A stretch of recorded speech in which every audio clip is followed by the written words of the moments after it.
continue to League of Women Voters of St. Lucie County Candidate Forum. The Treasure Coast is part of a newly created congressional district, District 18. It takes in St. Lucie, Martin, and Northern Palm Beach counties. We welcome the candidates today: Patrick Murphy, Marilyn Davis Holloman, and Alan West. We'll start with a 1-minute introduction. Patrick Murphy. Okay. Thank you all, first of all, for being here today. It's an honor to be here, and thank you for hosting this. Based on the crowd, looks like there's some big races going on. My name is Patrick Murphy, and I'm running for Congress in the 18th District because I believe we need someone that's going to put job creation first, someone that's going to fight for our seniors, and someone that's going to bring an end to the divisiveness and bickering that's killing Congress right now. I also believe that my background in the private sector is exactly what we need to get our country back on the right track. I spent several years as a certified public accountant working for Deloitte & Touche, one of the largest accounting firms in the world, going into numerous Fortune 500 companies, looking for inefficiencies, waste, and fraud. That's some experience I think we need in our country right now. After Deloitte, I started a small environmental company. Spent about 6 months in the Gulf of Mexico cleaning up after the BP oil spill. And it was really through these experiences that opened my eyes to government's involvement in our business lives. And I believe we need some serious changes and some people that are going to be serious about solutions and doing what's best for everybody. I look forward to answering everyone's questions today, and thank you again. Okay, opening statement, Marilyn Davis Holloman. Yes, good afternoon, Carol. This is the second time I've had the privilege to participate in a forum by the League of Women Voters, and I appreciate their pioneering work on behalf of all citizens to familiarize us with the voting process and our responsibilities and our communities. I'm a family nurse practitioner. I'm a graduate at University of Miami. I've worked 40 years in behalf of families and children. I'm working here today to help represent them in Congress. I see so many obstructive, divisive behaviors that are not contributing to the benefit of our communities locally. I have an obligation to represent us and what's really happening at home. This race is about breakfast, lunch, and dinner for our families, and not about ego stroking or patronizing, politicizing. And I am a Democrat. I am the writing candidate for District 18. Okay, opening introduction, Alan West. I'm Representative Lieutenant Colonel retired Alan West. I served 22 years honorably in the United States Army. I currently sit on the Armed Services Committee and also the Small Business Committee. When you talk about going in and finding the fraud, waste, and abuse, you're looking at a person that found 3 wasteful programs in the Department of Defense budget within the first 3 months of being there, first time ever in politics, and it passed on the House floor 393-0. When Dennis Kucinich looked for someone to stand with him against the violation of the War Powers Act and our intervention in Libya, he came across the aisle and he asked me to stand with him, and I did, and I stood against the Speaker of the House. When our Florida colleague, Corinne Scott Brown, wanted to have a gold medal presented to the Montford Point Marines, the first African-American Marines, she came across the aisle to me. And if you want, go to C-SPAN and you can see where we awarded that gold medal to those men who were the first black Marines. So I have stood, I stand on principle, and I work with anyone that stands on principle to make sure we have a better America to pass to our children and grandchildren. And I look forward to your questions. Okay, thank you. We're going to rotate the first shot at each question. So we'll begin with Marilyn Holloman. What do you see as the greatest national security threat to the United States? National security threat. I think probably the breach of our sovereignty. It concerns me in many areas. I can see it economically. We see it militarily. There are so many questions about the policies that have been in place the last 10 or 12 years and whether they have enhanced our security or actually brought to question how we would defend our sovereignty if we were aggressively pursued. Mr. West? Well, it's very simple. When you remember the words of the former chairman of the Joint Chiefs of Staff, Admiral Mike Mullen, who said that our national debt is our #1 threat to our overall security. When you consider the fact that we are $16 trillion in debt, when you consider the fact that the federal government right now is taking up spending about 25% of our gross domestic product, this is something where we have seen the past 4 years of trillion-dollar-plus deficits. It is the spending that is emanating out of Washington, D.C. It's a lack of fiscal discipline. We are passing budgets in the House. For whatever reason, they're not passing budgets in the Senate. We're passing appropriations bills in the House, and for whatever reason, they're not passing them in the Senate. So if we do not have a fiscal roadmap, our economic security, which also entails your national security, because we have this thing looming over us called sequestration, which will take our United States military down to World War II and World War I levels, at a time when I think all of us realize that right now the world is a more volatile and a more dangerous place. So without a doubt, our debt is the greatest threat to our national security and our overall security. Mr. Murdoch. Yes, thank you. Certainly, the long-term debt of our country is perhaps the biggest problem we're facing, but it's a long-term problem, and it's a problem that's going to take a lot of work, and we need a long-term view to bring it down. We need people that are serious about solving these problems, and in my opinion, the best way to bring down that long-term debt is by getting more people back to work. It's going to take a three-step process. Number one, it's economic growth. We need more people working. We need more people in the workforce, more businesses creating jobs, whether entrepreneurs, small businesses, big businesses of any size. We need growth. Number two, we need to cut the spending. There are way too many programs in our government that overlap, that are duplicative, that we need to eliminate. GAO recently had a study that had 32 different government organizations that do almost the same thing. This is hundreds of billions of dollars of waste. We also need to go after waste and fraud, things like Medicare. We've already began to crack down on it. We need to continue that. We also need to look at revenue. If we're going to be serious about our long-term debt, we've got to look at the revenue side of things. And I would support going back to the Clinton-era tax rates for millionaires and billionaires. But it's not just the personal side tax rates we need to look at, it's the corporate side of tax rates. And being a CPA, I've studied the tax code, and I've seen the loopholes, the deductions, and I know it needs to be changed. I look forward to working across the aisle, solving those problems. Okay, we'll go first with the next question to Mr. West. What is your opinion on what's come to be known as the Ryan Plan? Well, I think that when you look at where we're heading, the trustees and actuaries of Medicare and Social Security is saying that Medicare is going to be bankrupt in 2024. Social Security after that, 2033. So to sit around and do nothing means that we are going to destroy those promises that we made to our seniors right now. So to come up with a plan that says in the future, we have no effect upon the current seniors right now, but for myself, 51 years of age, I get an option.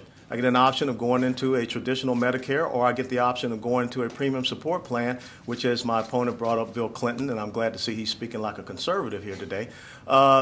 You know, Bill Clinton came up with the premium support plan, and I think that that's a great way to go forward. It is indexed to income. It's based upon a competitive bidding process, which is exactly what our government employees have right now, to make sure that we provide the right type of benefit to our seniors. And also, for those that are high income, you won't get that same amount of benefit. So we must do something. Social Security, we cannot continue to go down the path of payroll tax cuts, which means you're really actually defunding Social Security. We got to get people back to work. That's absolutely right. And when you talk about tax and regulatory policies, the federal government does not have the right plan. If we raise the taxes on those top two brackets by 4 to 5%, those are the subchapter S's, those are the LLCs, those are the small business owners. And when you look all across Fort Pierce, you see all of these closed storefronts. An important part of getting Social Security back solvent and strong again is getting Americans back to work. But we got to have the right tax and regulatory policies to do that. Mr. Murphy. Do you mind repeating the question? What is your opinion on what's come to be known as the Ryan Plan? Yes, well, first of all, there's no question that Medicare is perhaps one of the biggest problems facing our country. But thanks to the Affordable Care Act, we have now added a minimum of 8 years of life to Medicare. They have gone after waste and fraud, and they've reduced the amount of overpayments to insurance companies. We need to continue down this path. I also believe we need to allow the government to begin negotiating with the big pharma companies, just like the VA does to much success right now. My opponent, Alan West, voted for the Ryan Plan twice and said it would be suicide to oppose. The Ryan Plan ends Medicare as we know it. It turns it into a voucher program. I do not believe that is the right step forward. I believe there are tweaks that can be made to both Social Security and Medicare to ensure that they're there for generations to come.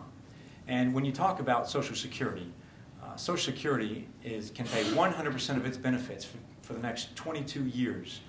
So it's on more stable footing than Medicare. And there are, of course, some tweaks that can be made. Right now, individuals are taxed on Social Security until they make $110,000 of income. I would propose raising the cap on Social Security. Currently, if you make, say, $1 million, you're only paying about 10% of your tax into Social Security. But if you're making $40,000 a year, you pay 100% into Social Security. So it's more of a question of fairness, and there are some easy fixes to ensure that Social Security and Medicare are here for generations to come. Ms. Holman, your opinion of the Ryan plan? My opinion of the Ryan plan is basically these plans that were promulgated that feed off of the existing Social Security and Medicare system are not valid. If they truly had America's interest at heart and they were for the free market system, they would create something totally outside of that and leave Medicare and Social Security as it is. As we create jobs in our communities and restore our industries, people will, the youth and us will be paying into the Social Security and Medicare systems, and there will be no threat. I think that they use that as a point of intimidation to make people feel that they must somehow validate one system or the other. It's a free market system. Go create something else and leave us alone. Okay. Moving from one plan to the next, let's start with Mr. Murphy. What is your view on what has come to be known as Obamacare? Yes. We got to look at where we started. Healthcare costs in our country were and have been spiraling out of control. It takes about 18% of our GDP, yet we rank somewhere in the mid-30s when it comes to healthcare. So we needed major changes. Now, the theory behind Obamacare came out of a Republican think tank. It was promoted by Newt Gingrich. It was then implemented by Mitt Romney and then passed by John Roberts at the Supreme Court. So there are some good credentials behind the thinking here. And what Obamacare has done is ensured that young adults can stay on their parents' health care plan until they're 26 years old. It's closed the donut hole for our seniors. It's ensured that if you have a pre-existing condition, you won't be denied coverage with your insurance policy. If you get sick, your insurance company can no longer drop you from their plan. There's no more lifetime caps. And a part that I especially like are the state exchanges that are created now. There's more openness, there's more transparency that in each state, whether you're a business or an individual, you can go buy your insurance and see what exactly the plan offers. This will create more competition and help to bring down costs. Long term, it's all about costs. It's all about preventative treatments, getting people treated earlier. And that's a big part of Obamacare. That's a big part of the Affordable Care Act, is making sure people can go to the doctor, get their annual checkups, and identify diseases, whatever it is, diabetes, early on, to make sure they prevent it from becoming a much bigger problem.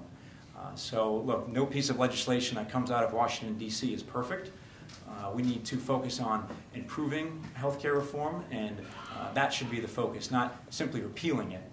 Unfortunately, my opponent, Alan West, has had 33 votes to simply repeal Obamacare, not a single one of how to improve it for future Americans. I think that's where the focus needs to be. Okay, Ms. Holman, what your view on Obamacare? The Affordable Care Act is the law of the land. I think that it should be allowed. We need to collect the data on how we're implementing it as of yet. And I've been a healthcare provider for over 40 years, family nurse practitioner for over 30. There are so many aspects to healthcare in America, and so many people have an economic stake in it. I see the Affordable Care Act as one approach that has given the broadest amount of people the greatest amount of access. And we need to be able to look at it for a year or two and make revisions as necessary and stop politicizing it. This is about human lives. You have to be very concerned about the Affordable Care Act, because just this Monday, as it is the law of the land, now seniors who return back to a hospital within a 30-day time period, the hospital will be fined. I don't think that's something that our dear friends over at Lawnwood would be very happy about, and I don't think our seniors will be happy to know that coming back to a hospital for a visit, not related to anything previous, but within 30 days you will be fined. When I talked to the healthcare underwriters just yesterday in Palm Beach, they're very concerned about a thing called the medical loss ratio, which means that all of a sudden our independent insurance agents are being driven out of business, which is why you see 15 to 16% increase of insurance premiums, basically thanks to the Affordable Care Act. The Affordable Care Act really does end up being a tax law. There are 20 new taxes that are part of the Affordable Care Act, and now, as you say, thanks to Chief Justice Roberts, the thing that the President said was not an individual mandate tax is indeed an individual mandate tax, which has given the Congress an incredible amount of taxing authority over the American people. There are medical device taxes in there. There are taxes on health savings accounts and flexible spending accounts. Capital gains taxes, dividends taxes are all being increased because of the Affordable Care Act. You look and see that all of a sudden you have tanning taxes. This is an insidious tax bill that is being put on the American people. I agree with the provisions that you just talked about. But Patrick, back in 2010, I read that entire 2,700 pages, and I will tell you the 2,680 pages need to go, because that creates 159 government agencies and bureaucracies.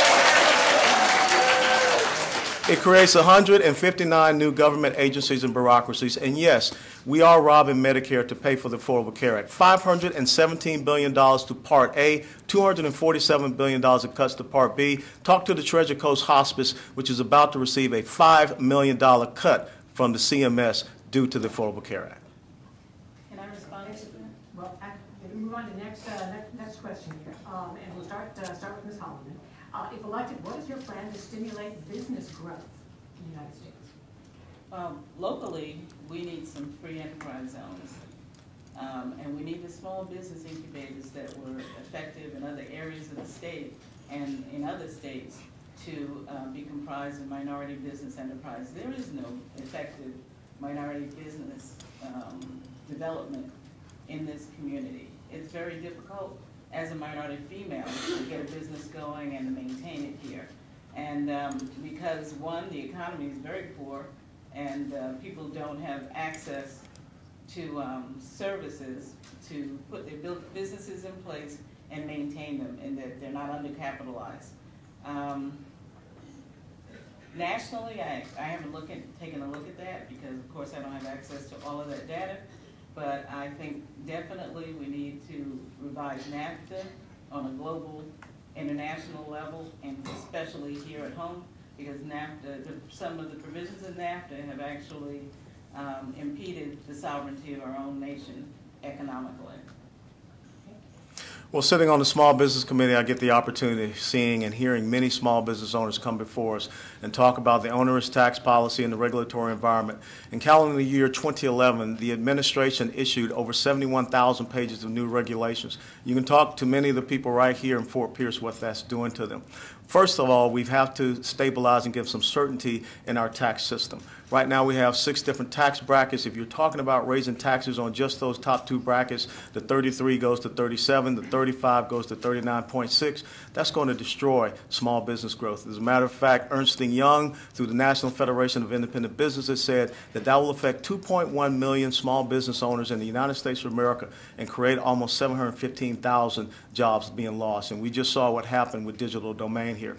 We've got to stabilize and provide certainty through our tax code. I think that we need to move away from the current tax system that we have to more of a flat tax. Everywhere you look across the globe, flat tax systems have been very successful. We don't need to look at the increases on capital gains tax. Seniors are going to see dividends tax going from 15% to 43.4%. That's going to affect economic growth.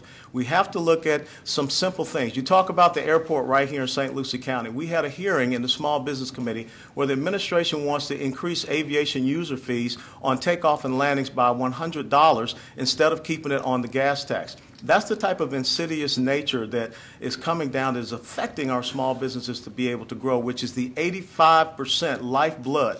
As well, we have to look at Dodd-Frank and the adverse effects Dodd-Frank is having upon our small community banks, which right here in St. Lucie County, you only have 2 small community banks left. That's reprehensible. Mr. Murphy, elected, your plan to stimulate business growth. Yes. First of all, we need to start by focusing on building roads, bridges, and schools right here at home, not halfway around the world. We're spending billions of dollars a week in Iraq and Afghanistan. We need to bring those resources back home. We're out of Iraq. Still spending money there. So we're not spending money there? So we need to bring those resources home and focus them right here in our own backyard. We need to expand lending to businesses of all sizes. We also need to create a vision in our country.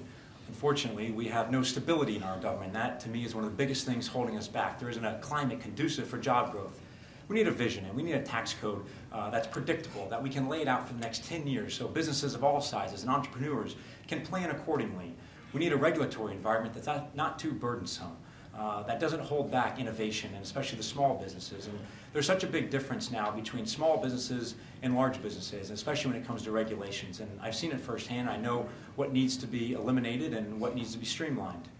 Also, we need to come up with an energy policy and a currency policy that's stable, so businesses have some foresight and know where they can grow.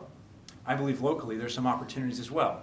I believe the port right here in Fort Pierce needs to be looked at. We need a new master plan, and it's an opportunity to create commerce right here in our backyard. The Panama Canal is opening up, and there are some opportunities that we should be taking advantage of.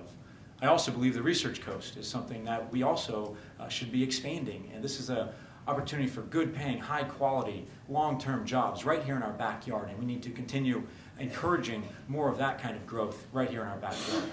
Thank you. Okay, next question, we'll start with Mr. West. What is your position on a woman's access to abortion? Would you leave the laws as they are now, or would you support abortion, if ever, when? Well, I've been married for 23 years, and I have two daughters, 19 and 15, and this is our position as a family. We don't believe in abortion as a means of birth control. We believe in the 3 exemptions for rape, incest, and also for the health of the mother. I don't support partial birth abortion. I don't think that it is part of our values to go in and dismember children within the mother's womb. And furthermore, I don't believe with President Obama when he says that any child that survives an abortion still deserves to die. I think that that is heinous. I think that's infanticide. What I do believe in is very simple. Well, go check the record. What I do believe in is this. The federal government should be a better steward of its taxpayer dollars. And the taxpayer dollars should not be going to agencies or providers of abortion services. If people want to choose to do that, they should be able to do that on their own. We have $16 trillion in debt. We've got to make sure that we are taking care of the dollars that you send to Washington, D.C. And that's my stance on abortion, and I think that that's a very reasonable stance. This is certainly an area that there's quite a difference between my opponent and myself. Whether it's his quotes or whether it's his votes, there's a big difference. Recently, he said that Planned Parenthood women are neutering American men and bringing this country to the point of incredible weakness. I didn't say Planned Parenthood women, so if you want want to... I do not support that view, and I do not support that statement. Beyond that, it's his votes as well. He has supported to defund preventative treatments for women, such as mammograms. I don't think we should be doing that. I think they need more funding for preventative treatments. He co-sponsored the Aiken bill. This redefines rape. I do not think we need to be redefining rape right now. He also says, when talking about abortion, that he has some exemptions for it. Well, unfortunately, he supports the Personhood Amendment. Under the Personhood Amendment, there are 0 exemptions, no matter what. I do not believe the government should be making decisions for a woman, and I fully support a woman's right to choose.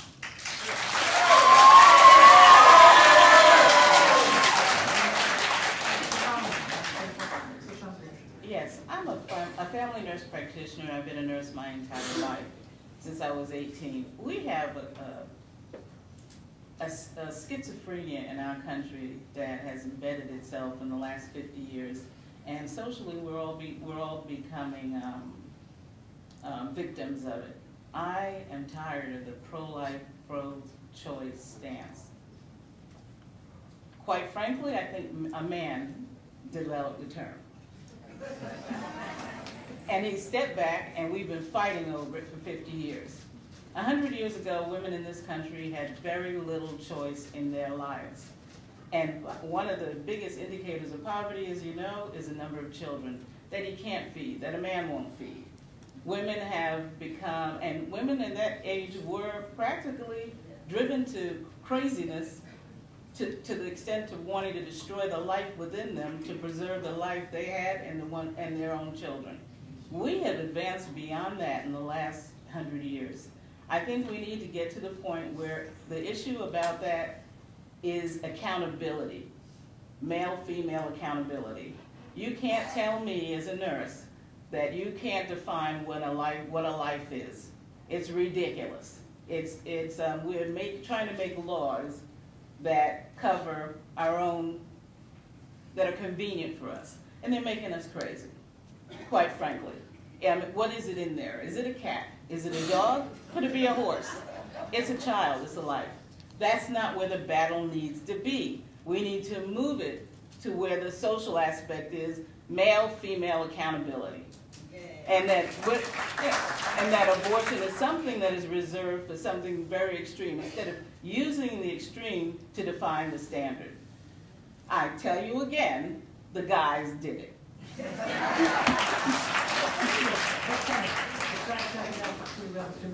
Many policymakers say energy and sustainability are major problems facing the U.S. this century.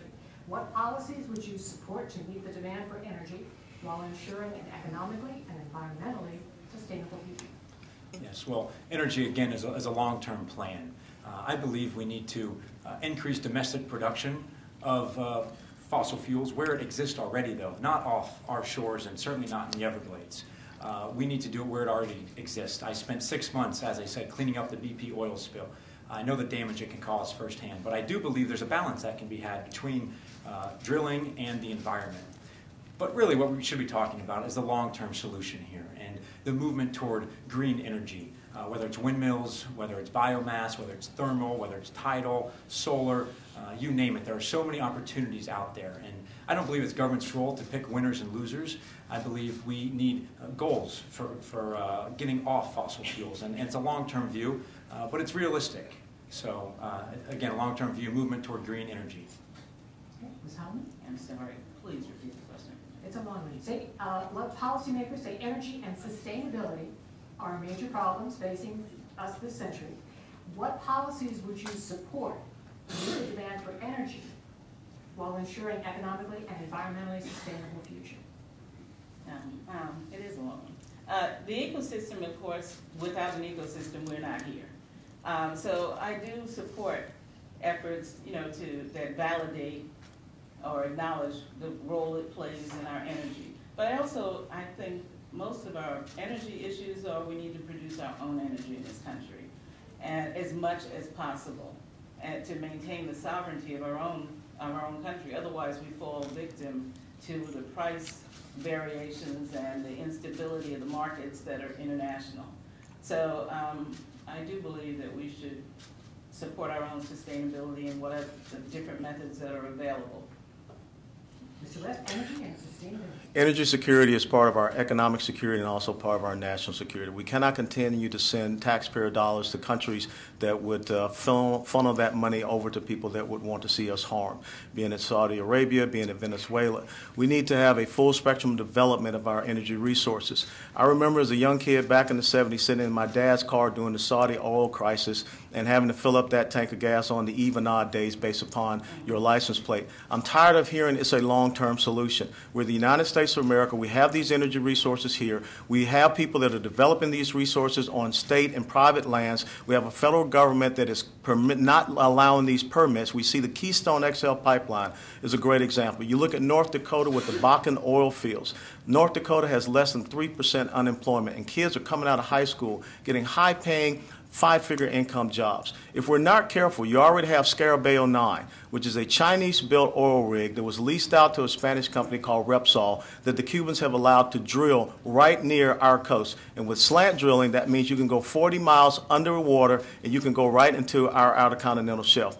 If someone is going to do that, think about if we would take of the natural gas resources we have off this coast, the second and third order small businesses and job growth and technologies we can bring right here to this research coast. Every single vehicle in the United States of America, mass transit vehicle, can be on natural gas. It's time we stop talking about what we cannot do and start getting to the business of what we can do. And when you look at the EPA and the war on coal that is affecting one of the greatest resources that we have here, 46% of the coal industry is about to go belly up. And not too far away from here, down in Martin County, you have a coal generation plant that supplies energy to about 300,000 homes. We don't need to see energy costs go up. It's time for a full spectrum development of our energy resources we have right here in the United States of America, down to the renewables, but we cannot use government taxpayer money to funnel it just to renewables. Thank you. Next question. Mr. Parliament. Many voters feel politics has divided us to the point that meaningful legislation is just not being passed. If elected, what would you do to get both sides to work together for the people and not just for the party? Al, I don't know if anybody else here is in the room is here. I was a bus kid in New York City. And if you were bused during the 60s, you understand the racial division and economic divisions that were there. I was educated in the midst of that mumbo jumbo. I'm used to, as a family nurse practitioner and as a community development person, working across the line with people with diverse interests and I should say alliances.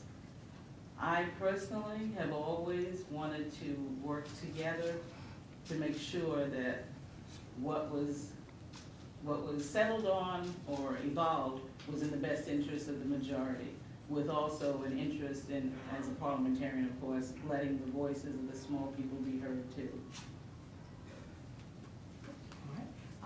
Let us move on to same question, Mr. West.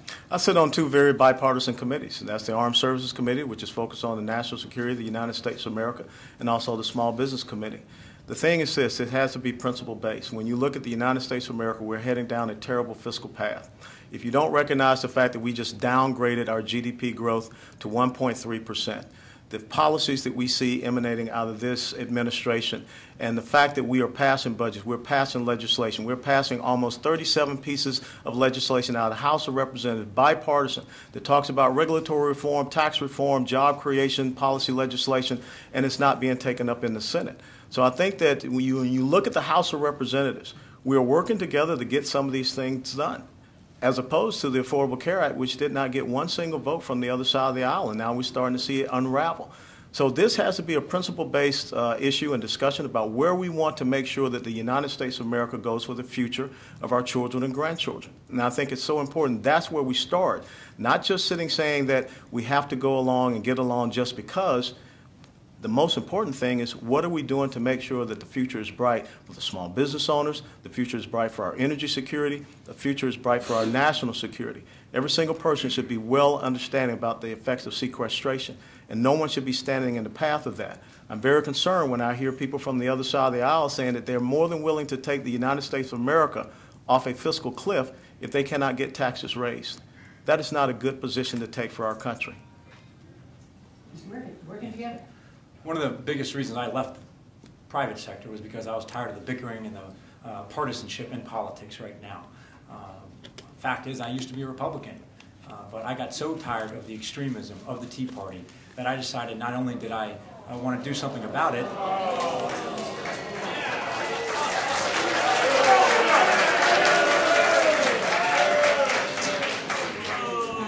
no extremism, right?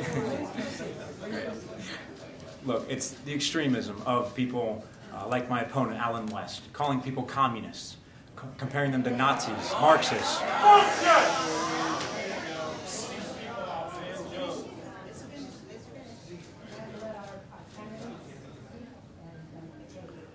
That's the beauty. I don't need to spin anything when it comes to my opponent.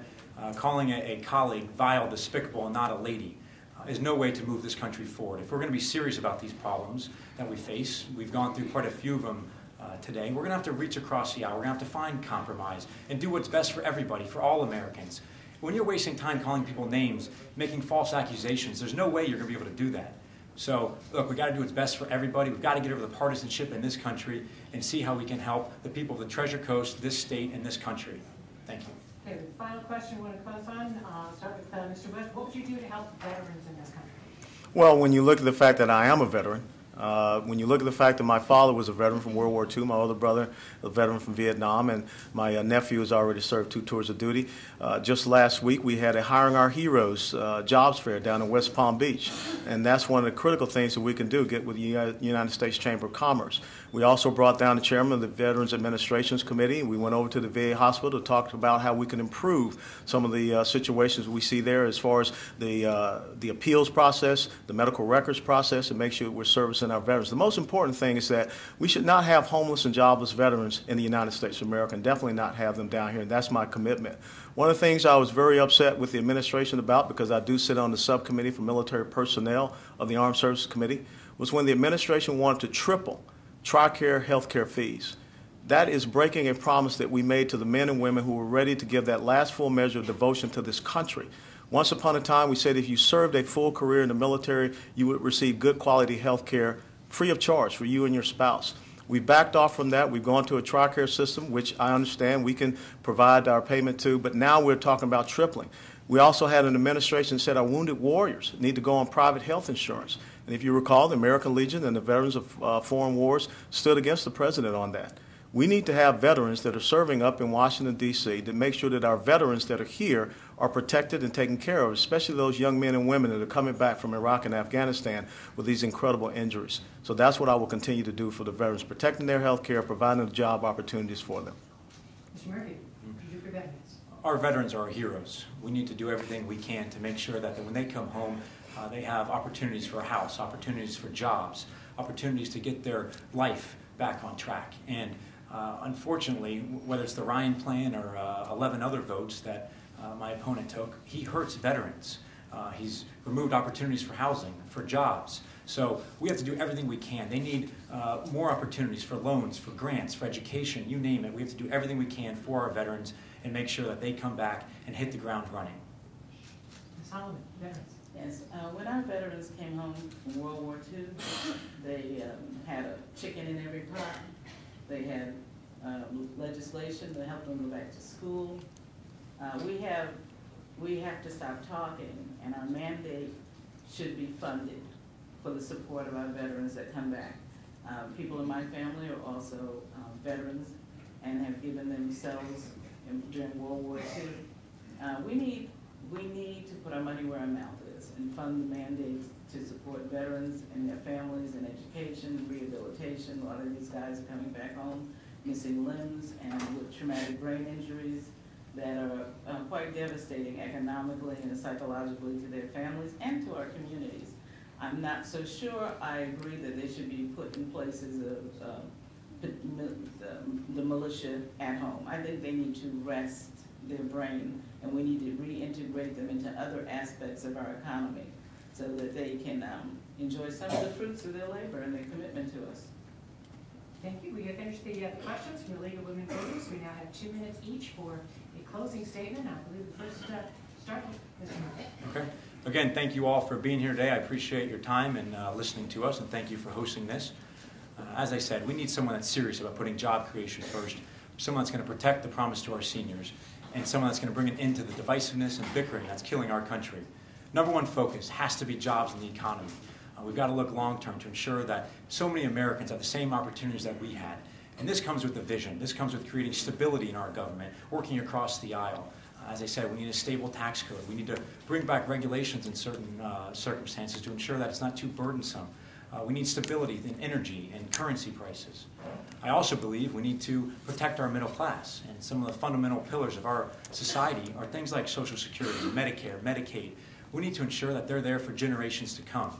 I'm going to do everything I can to make whatever changes need to be made, most likely they're going to be pretty minor, to ensure that they're there for generations. That is my promise to everybody. And there are tweaks that can be made to these programs.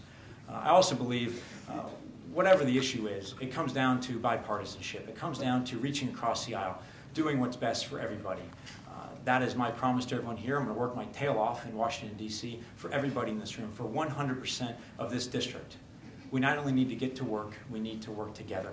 Thank you.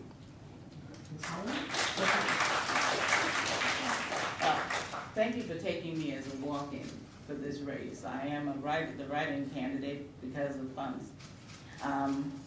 The booming cottage industry in America and in this county in particular, every 4 years should not be lobbyists and political consultants. We need jobs for every person in every socioeconomic level here. I'm very disheartened by the amount of money that these candidates have used for their campaigns. I could have used that money for program services for families in this area that are starving. And I particularly have, I would like to see dramatic increases to program services and funding for families, and particularly minority families with children diagnosed with autism and related disorders, and others with disabilities in this community that are going without services, whose families are falling apart, trying to provide for their children, not only special, meals and food and no speech therapy. My grandson was Baker-acted and thrown to the ground by the police and handcuffed and taken in a police car to New Horizons. That's not what it's there for. These kids are not criminals. They didn't assault their parents. They're agitated because they're lacking food, medicine, and appropriate therapies. Where is the intervention to save our children? They're not there to fill beds for funding for program services inappropriately used. The child has no speech therapy in 15 years. Now he's black and 180 pounds. Does that make him a criminal? His grandfather is an ambassador at the World Bank. Maybe he slugged his mom because he's hungry. Or actually, in his case, he had sores on his rectum. He needed medication for that. And Tylenol, not to be Baker-acted and shot up with Haldol to shut him up. Ms. Holman?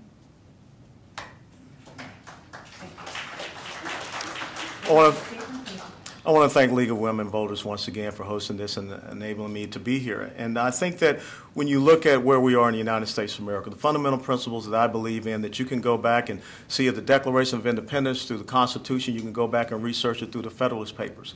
It's about limited government that is fiscally responsible. It's about our individual sovereignty. It's about a free market system that enables us to have the greatest nation, the greatest economy that the world has ever known. And it's about our strong national defense. And I think if anyone says that those are extremist positions, well, I guess you're just going to have to continue to call me extremist, because I will stand with the founding fathers on that. When I look at almost 37 pieces of legislation, bipartisan, passed in the House of Representatives, that's sitting on the desk of Harry Reid, that could do everything to unleash the economic might, the entrepreneurial spirit of the United States of America.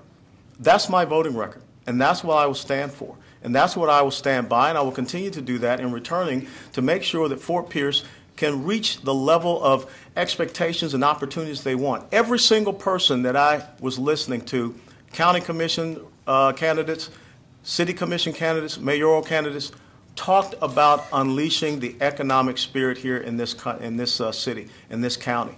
The only way you're going to do that is to have someone that's running top cover for you at the federal government level. The only way you're going to do that is to have someone that has a relationship with the Corps of Engineers, that when we get that port facility going, and when we want to have the right economic opportunity, the dredging will be there for you.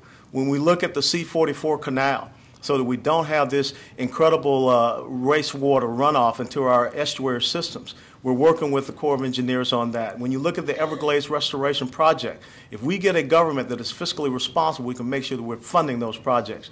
That's what I will continue to do, is to serve you, not any special interest, not any family interest, and definitely not my own interest. So God bless you all, and thank you for having me.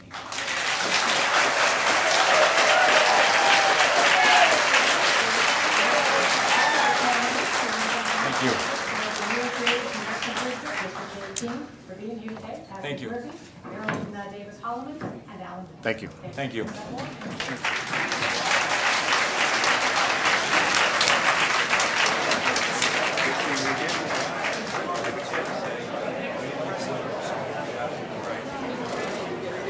Mr. Murphy, can you clarify your statement that the Tea Party are extremists? Good job, man. Excellent. Good stuff. Absolutely. We screamed the whole thing loud. Oh, wow. Thanks. Mr. West, you're a hero to my grandson.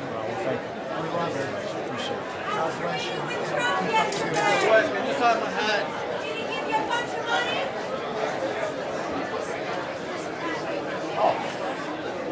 Thank you. I love you, man. Go Brattleboro County.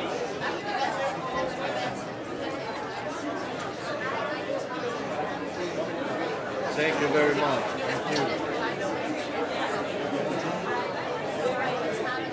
Army strong. I work with the Army Corps to stop the discharges. It's killing our estuary. That's what I'm doing. C-44 canal.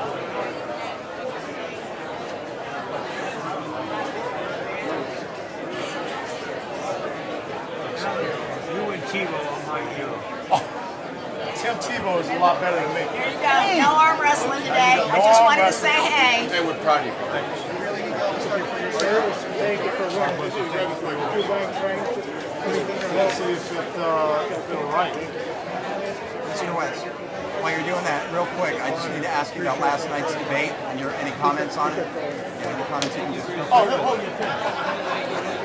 Well, I think that the debate last night, we saw Governor Romney come out very strong, very confident. He had all his facts in order. And I think he put the president on defense. And I think it ended up being a very good, strong night for Governor Romney.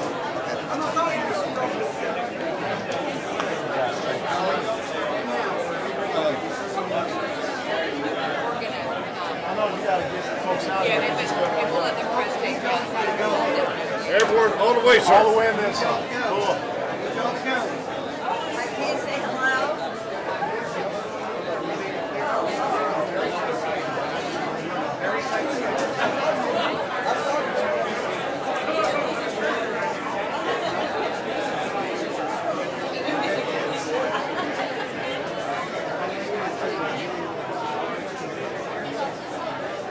Are you ready?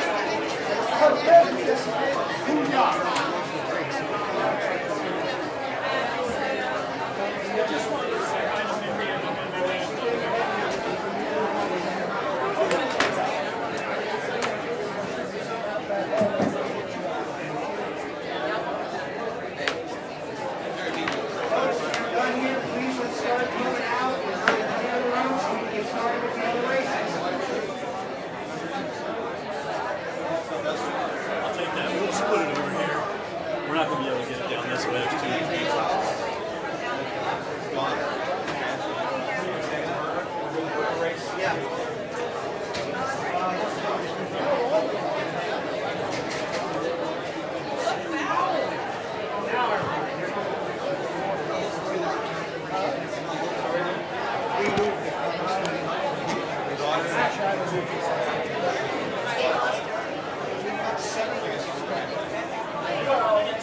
Good job, man. Good job.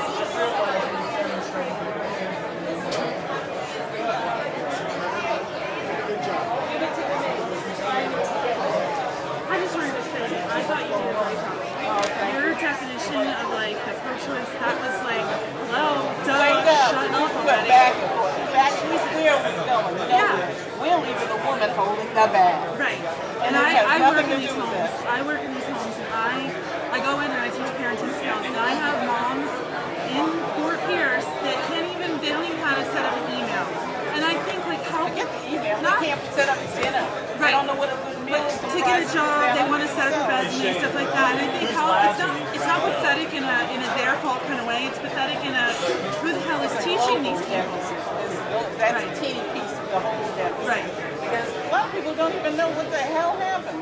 They don't know why they're in the mess they are in. They don't know why they can't support their families. That somebody in this community 2 weeks ago killed a child with autism. Because those kids don't know how to say. They don't know how. Yeah. They don't know how to. I'm almost a certified behavior Mom slapped me, analyst. let me go in my bed. You know, Right. let me go in my bedroom and keep my mouth.